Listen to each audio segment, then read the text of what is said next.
जनवरी में पूर्वी लद्दाख में एलएसी से लगभग 40 किलोमीटर दूर चीन द्वारा पैंगोंग त्सो पर एक पुल के निर्माण की छवि सामने आई।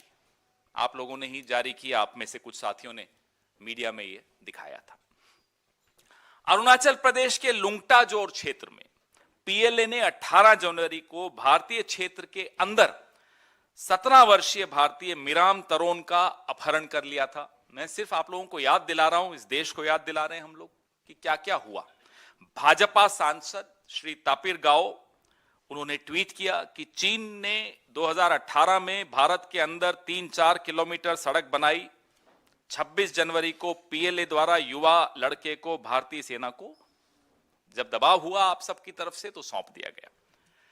फरवरी में अरुणाचल से भाजपा सांसद यही तापिर गाओ ने मीडिया को बताया कि मीराम तरोन को पीएलए द्वारा पीटा गया, बिजली के झटके दिए गए और उन्होंने अपनी पार्टी की सरकार से इस मुद्दे को आधिकारिक स्तर पर उठाने का आग्रह किया। यह 3 फरवरी को तापिर गाओ का स्टेटमेंट। 13 फरवरी को मेलबर्न में मोदी सरकार के हमारे सबके विदेश मंत्री श्री एस जयशंकर कहते हैं कि वास्तविक नियंत्रण रेखा एलएसी पर वर्तमान स्थिति चीन द्वारा सीमा पर बड़े पैमाने पर सैनिकों को नहीं लेने के लिए लिखित समझौतों की अवहेलना के कारण उत्पन्न हुई। विडंबना यह है कि यही बयान जो मोदी सरकार के विदेश मंत्री ने 4 जनवरी 2023 को ठीक 1 साल बाद वियना में फिर से दोहराया।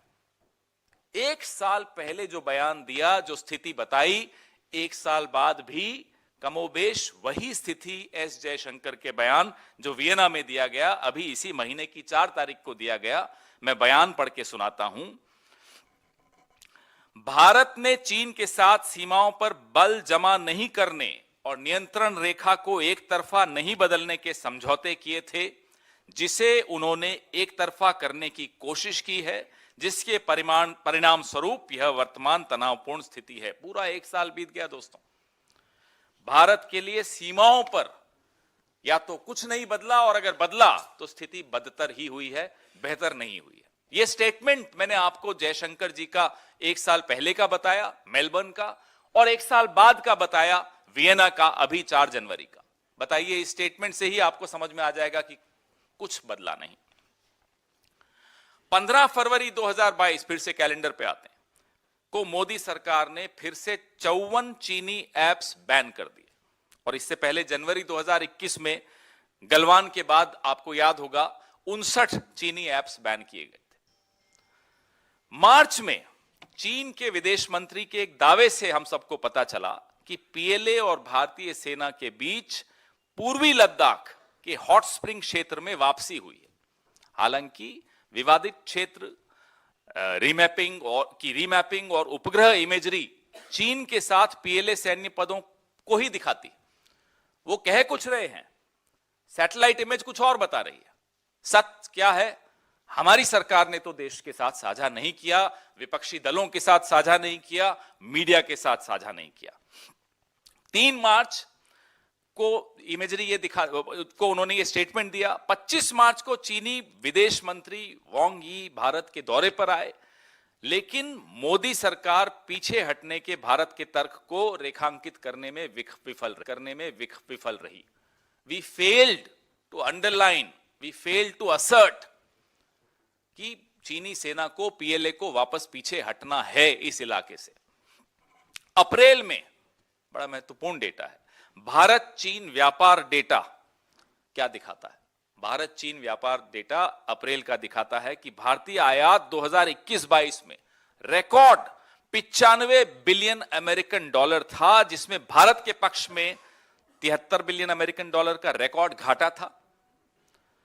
यहां तक कि चीन भारत को 2000 वर्ग किलोमीटर तक गश्त देने के अधिकार से वंचित करता रहा, लेकिन हमारा व्यापार देखिए कैसे स्पीड से बढ़ रहा है। और सुषमा जी कहा करती थी कि इस तरह से सीमा पर विवाद हो और व्यापार साथ में नहीं चल सकता। जेटली जी ने भी कई बार कहा, एस जयशंकर जी ने भी कई बार कहा। कहते कुछ हैं, करते कुछ और हैं, होता कुछ और है और दिखाई कुछ और देता है। ये इस सरकार की पूरी जन्मपत्री है। मई में राष्ट्रीय सुरक्षा का एक अक्षम्य उल्लंघन हुआ, इसको कभी कोई माफ कर ही नहीं सकता। चीन ने पैंगोंग त्सो झील पर दूसरा पुल बनाया। जैसा कि मीडिया रिपोर्ट से पता चला कि चीन पैंगोंग त्सो में बड़ा चौड़ा दूसरा पुल बना रहा है, जिस पर बख्तरबंद स्तंभों को ले जा सकता है। आप बताइए, इंफ्रास्ट्रक्चर की हम बात करते हैं कि साहब हम बॉर्डर पे इंफ्रास्ट्रक्चर बना रहे हैं, ये विवादित क्षेत्र पे इंफ्रास्ट्रक्चर बन रहा है जहां बड़े बड़े बख्तरबंद उनके वाहन आ सकते हैं।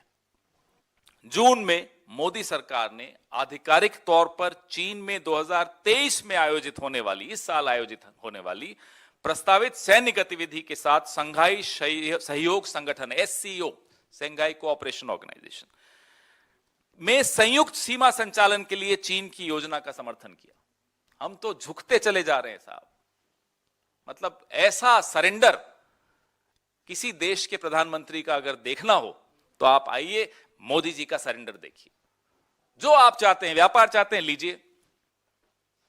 आगे मैं और बताऊंगा और आपकी भी आंखें खुली की खुली रह जाएंगी कि कैसा सरेंडर है ये। जो सॉलिडारिटी 2023 है, अभी इस साल होना है, उसमें हमने संयुक्त सीमा संचालन के लिए चीन की योजना का समर्थन किया है। कान खोलकर हम सबको सुन लेना चाहिए, क्योंकि ये लोग तो चाहते हैं कि हम अपने आंख, कान, मुंह सब बंद रखें। जुलाई में मीडिया द्वारा दिखाई गई नई उपग्रह छवियों से संकेत मिलता है कि डोकलाम के 9 किलोमीटर पूर्व में निर्मित एक चीनी गांव, जहां 2017 में भारतीय और चीनी सेना का आमना सामना हुआ था, अब लगभग हर घर के दरवाजे पर कारों के साथ पूरी तरह बस्ती दिख रही है, गाड़ियां दिख रही हैं। ये सैटेलाइट इमेज में दिख रहा है, ये कोई हम और आप नहीं बोल रहे, सैटेलाइट दिखा रही है।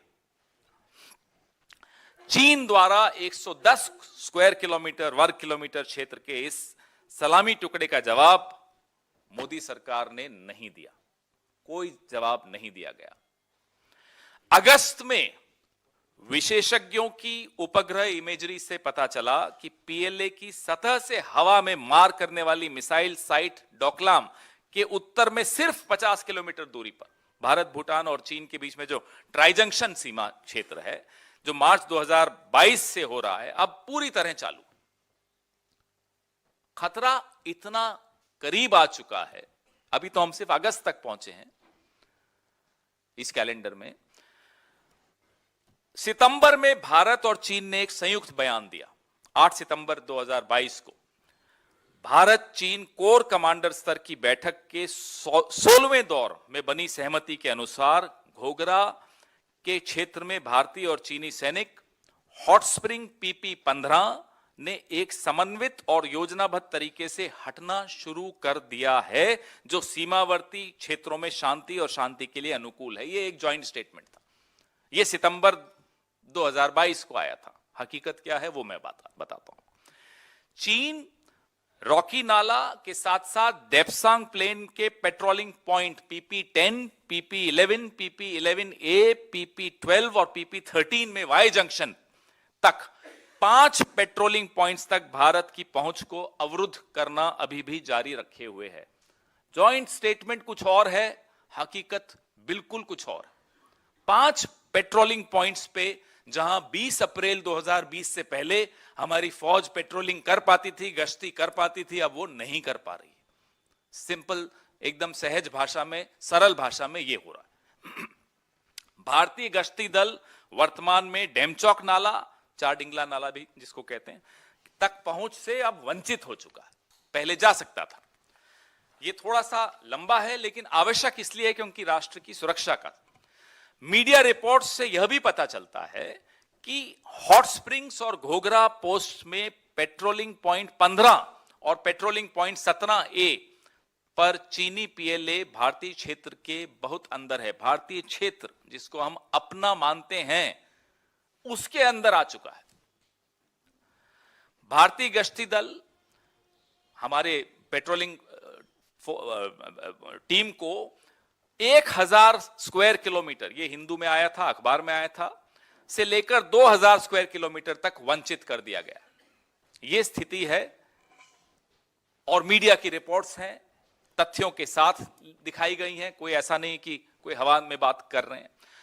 अक्टूबर में चीन ने बड़ी बेशर्मी से अपने राष्ट्रपति शी की उपस्थिति में बीजिंग में अपनी कम्युनिस्ट पार्टी की कांग्रेस के great hall of the people में गलवान झड़प का एक वीडियो, नकली प्रचार का वीडियो ऐसा दिखाया गया जो बिल्कुल उसमें तथ्य नहीं थे, वो चलाया। हमने कोई विरोध उसमें नहीं किया। ये 16 अक्टूबर को चलाया गया था, कोई विरोध नहीं किया हमारे यहां से। डिप्लोमेसी में विरोध तो कम से कम आप दर्ज करिए, आपने वो भी नहीं किया।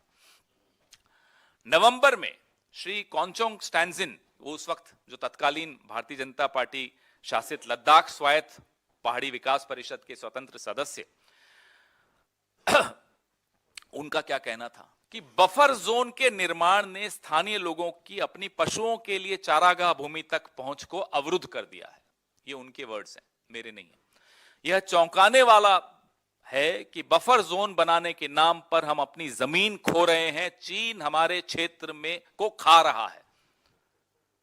ये हम नहीं बोल रहे, भाजपा शासित लद्दाख स्वायत्त पहाड़ी विकास परिषद के स्वतंत्र सदस्य बोल रहे हैं। दिसंबर में गैर कानूनी घुसपैठ के प्रयास में चीनी दल 9 दिसंबर 2022 को, अभी की बात है, पिछले महीने की बात है, तवांग सेक्टर के यांगत्से क्षेत्र में हमारे सशस्त्र बलों के साथ 17,000 फीट की चोटी पर अवैध रूप से कब्जा करने की दृष्टि से भिड़ गया। जैसा कि बताया गया कि 300 से अधिक चीनी दल हमारे क्षेत्र पर कब्जा करने की नियत एक बड़ी निर्लज डिजाइन के साथ आए थे। हमारे मजबूत सशस्त्र बलों ने अपनी वीरता दिखाई और उनको सफलतापूर्वक खदेड़ दिया। दिसंबर 2022 में अरुणाचल प्रदेश के तवांग सेक्टर में भी चीन की घुसपैठ के बाद डोकलाम में जमफेरी रिज तक चीनी निर्माण भारत के रणनीतिक सिलीगुड़ी कॉरिडोर के लिए खतरा है। ये विशेषज्ञ बार बार बताते आए, लगातार आप लोग भी इसको रिपोर्ट करते आए। माइक्रोवेव टावर्स बनाए जा रहे हैं, तो खतरा कितना करीब और किस किस दिशा से आ रहा है, पिछले एक साल का पूरा कैलेंडर आपके सामने है।